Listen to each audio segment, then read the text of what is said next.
Hello everybody, this is Michael Haupt and it's my great pleasure to welcome you to the next session in our Purpose Economy Telesummit. Today we're in conversation with DEON ROBBERTZE. So, DEON ROBBERTZE is founder and director of Change Agent. He's also the founder and director of Sustain Our Africa, and he's the creator of The Good Report. DEON, it's a great pleasure to have you with us here today. Hi, Michael. Thank you for hosting me on this platform. I look forward to the conversation. So do we. So as a founder of Sustain Our Africa, a biannual sustainability conference in Cape Town, DEON has gathered a huge network of professionals and thought leaders in the sustainability field. He launched Ogilvy Earth at Ogilvy for the Ogilvy Group in South Africa 6 years before launching Change Agent, a dedicated sustainability and behavior change communications agency. And here to lead the conversation with DEON today is the CEO and founder of Proudly for Purpose, Magna Rotenbach. Thank you, Michael. And Michael is my co-host for the Tele Summit, and he's the CEO and co-founder of the Brain Barn, which provides visibility, impact, and business services for thought leaders. And DEON, thank you so much for availing yourself to share with us your foresight-focused take on sustainability at the crossroads. Time to embrace the digital revolution. Thank you, Magna. I look forward to this conversation. DEON, we're both passionate about speeding up change by looking at fresh, innovative ways to go beyond sustainability. In this context, what is the importance of the digital revolution as a change driver?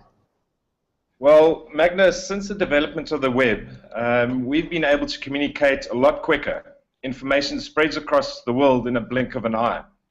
Now that we see the widespread use of social media, digital comms platforms, digital reporting, and so on, we see transparency and authenticity being driven into society and business across the board.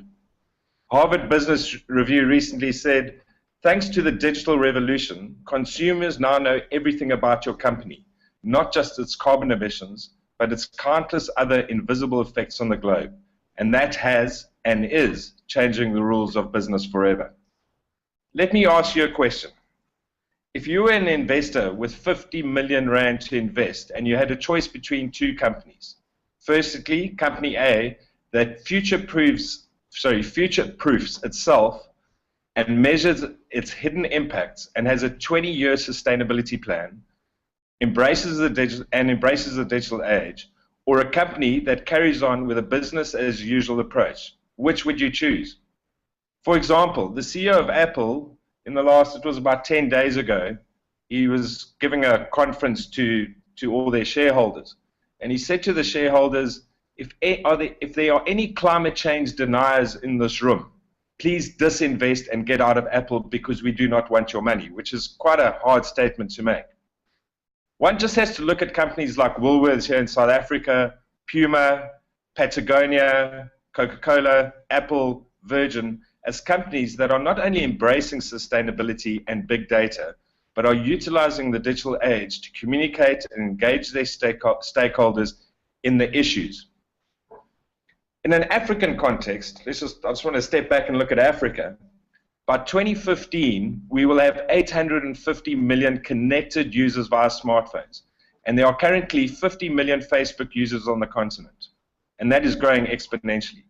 This open information revolution will be the catalyst for communicating and driving positive behavior change. Combining this information revolution with the interconnected risks of climate change, depleted resources, rising energy costs, biodiversity loss, food security issues, and competition for resources creates the perfect storm for business to either adapt or die. The businesses have the added pressure of government legislation, integrated reporting, investor demands, consumer demands for conscious brands, and the pressure to lower overheads and increase profits. Those businesses that see the opportunities within these problems and embrace the digital revolution and big data will be the ones that future-proof themselves against these combined risks. And as a Harvard Business Review again said, the age of transparency and the sustainability revolution are the biggest business opportunities of the coming century. So DEON, isn't it then so that by leveraging the digital revolution, companies may very well not only reinvent their approach to sustainability reporting, but their whole sustainability vision for the future and business strategy? Absolutely, Magna. Over the last 5 years, globally and locally, sustainability reporting has become a must for listed companies. In South Africa, we see the JSE SRI index, and our success in the CDP, Carbon Disclosure Initiative. This reporting, which is largely driven by data, is mainly carried out for compliance sake at the moment. But we've seen a growing trend internationally with companies like Unilever, Marks & Spencer, DHL, Puma, Chipotle, Siemens, Patagonia, and Walmart that take reporting further and use it as a tool for change both internally with their staff and externally with their many stakeholders. Excuse me.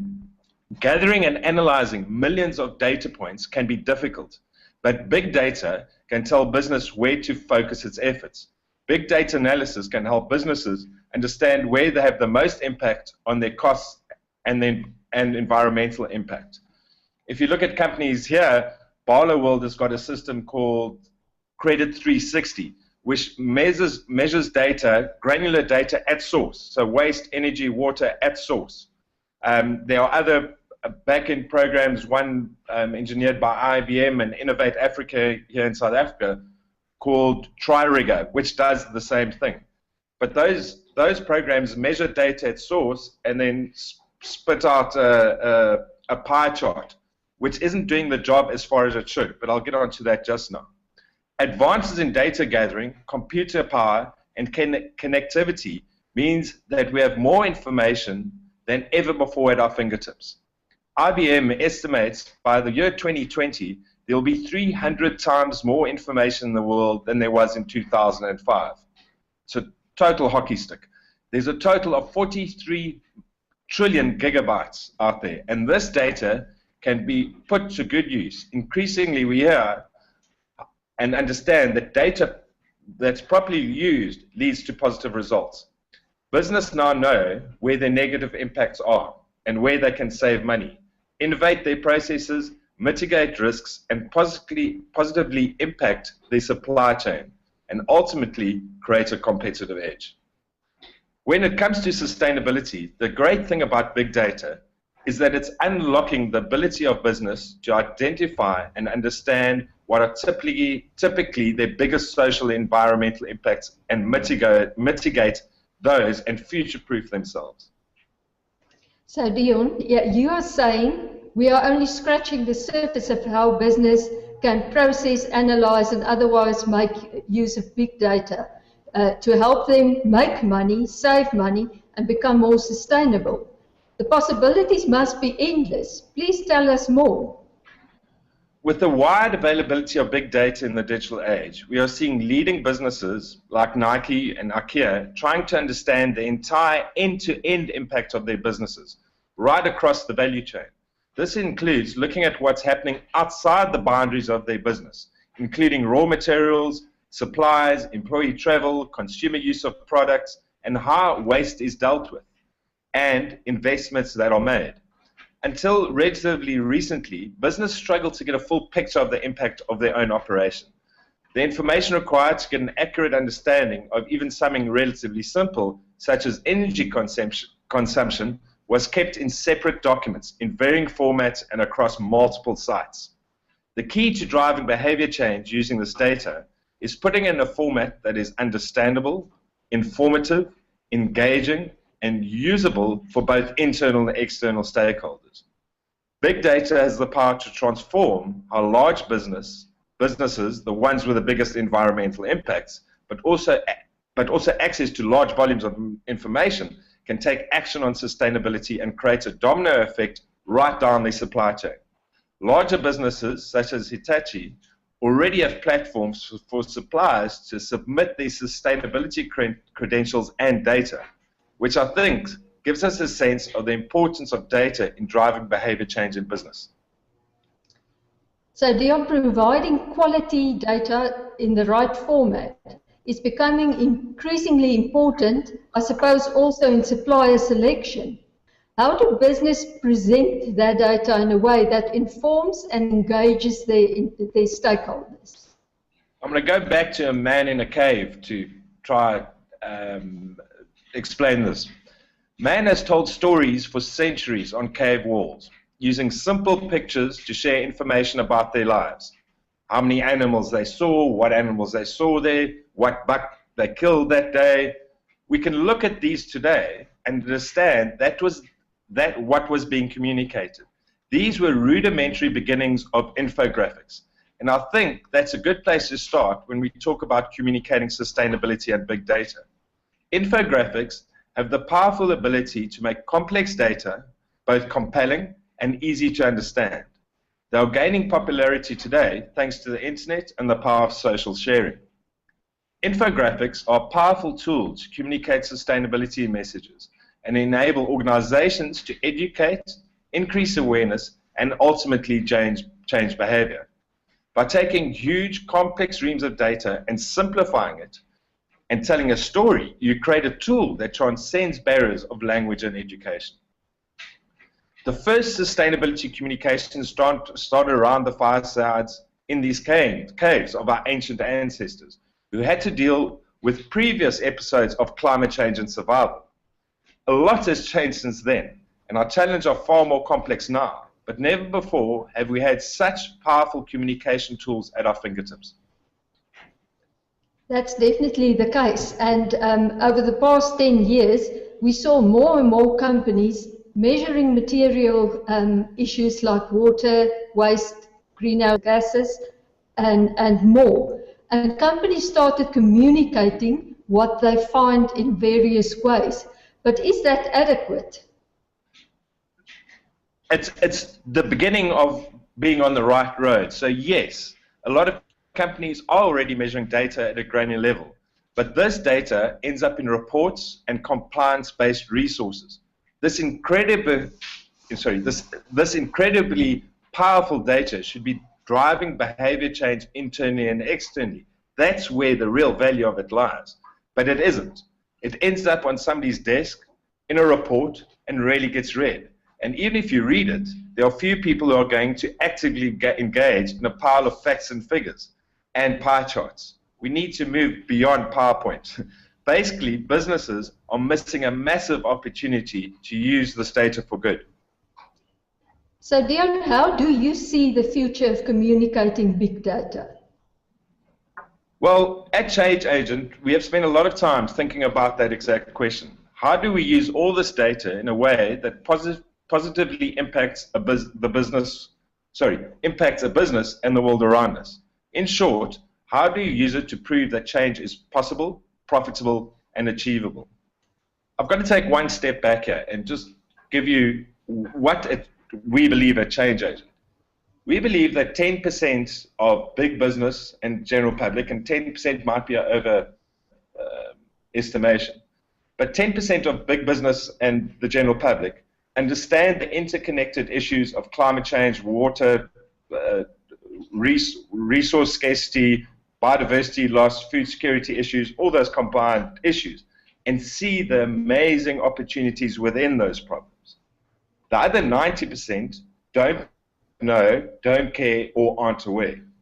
The bridge between the 10% and the 90% is communication, and is data, and is infographics, and is telling the good stories around these opportunities and these solutions. And that's where we come in the communication side of it. So I'm going to get onto the good report just now and explain how we've created a platform that we believe could be revolutionary in how data is reported and how sustainability is reported. Yes, tell us a bit more about the good report. Well, I want to just take one step back, and before I take you into the good report, I'd ask all listeners to go and Google after this TED Talk by a man called Alex Laskey, that's Laskey, on the psychology of behavior change. What they did in this is a United States organization, they created a dashboard, an app, where you could, in infographics, see your energy, water, and waste consumption. This was for consumers, the man in the street. And they wanted to see how they could use that to drive behavior change. Now, old behavior change models go, well, we have to incentivize people. So you use less electricity than your neighbor, we'll give you $10. Or we'll reward you with something on a monetary base. And they tested all these different models, and strangely enough, incentivizing people with money scored the lowest. What scored the highest was just by acknowledging the people who were the champions, the people who came first. So the person who used the most, used the least electricity, or had reduced the most. And just by creating that competition, the reduction in that specific area dropped by, what was it? 40%. By 40% over an area over a certain time period. So by sharing data and putting it into an infographic and making it available to the public or business, and where you start comparing energy use or water usage or any of these material issue usages against each other, people want to come first. You want to be number one. So I'll get round to the good report now, because that was an important thing to tell you before I get into the good report. So in South Africa, the top JC companies have been doing integrated reports and sustainability reporting now for about the last 5-6 years. And it's come a long way. The reporting's got a lot better. They're looking deeper into the issues. They're embracing transparency. But what's happened with that material issue data, it goes, as I said, into a bar graph or a pie chart. Sometimes it's slightly better designed. But that report, that sustainability report, ends up on a CEO's desk or on a shareholder's desk and might get read to a certain degree over a cup of coffee, but it never drives employee behavior change, stakeholder behavior change. It doesn't do that, and it has got the ability to do that.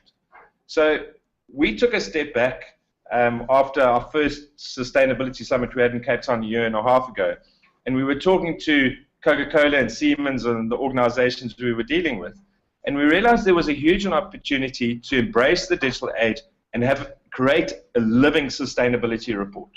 In other words, an online report where I'll go through the functions now, but it was a living sustainability report, not a report that came out once a year for 2 weeks and then was available as a PDF download on their website.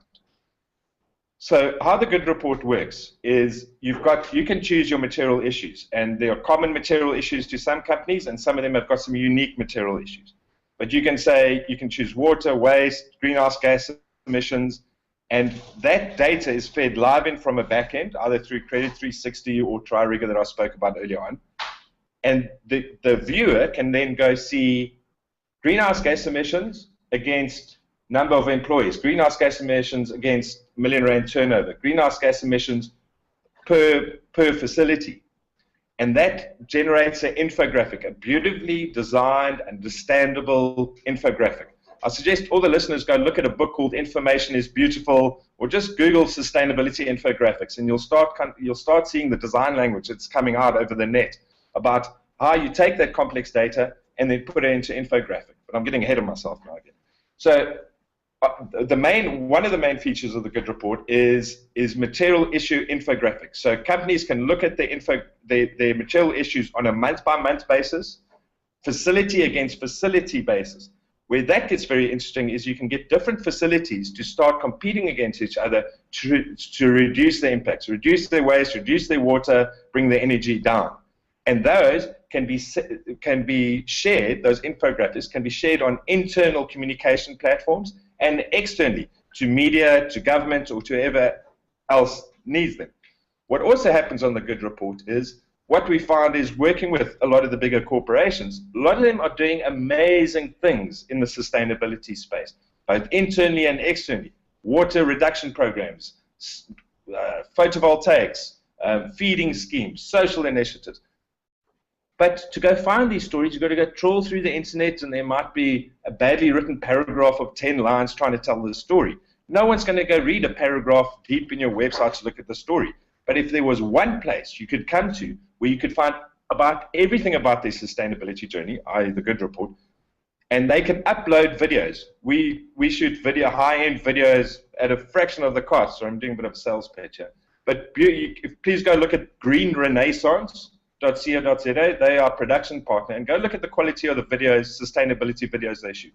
And telling those good stories are absolutely an essential part of the Good Report. So you've got the material issue infographics, you've got the videos telling about the stories about what these companies are doing. There are social media links to Twitter, Facebook, and LinkedIn. There's an employee engagement portal, so employees can log in and suggest ideas where they can reduce their impacts both at home and in the office. Often, the CEOs and the guys in the C-suite don't really know what's happening on the ground and the opportunities the opportunities within the problems on the ground. Those employees then become the eyes and ears, and they can report, hey, why don't we do this with water? Why don't we do this with waste? So basically, the Good Report is a living sustainability report, not just a report that comes out once a year, but telling the whole journey of that company. I believe platforms like the Good Report and other digitized apps that put the information at our fingertips will, in the next 5 years, not only change the way we do business, but ultimately drive consumers and investors to make more responsible decisions, and thereby future-proof the only planet we have for future generations.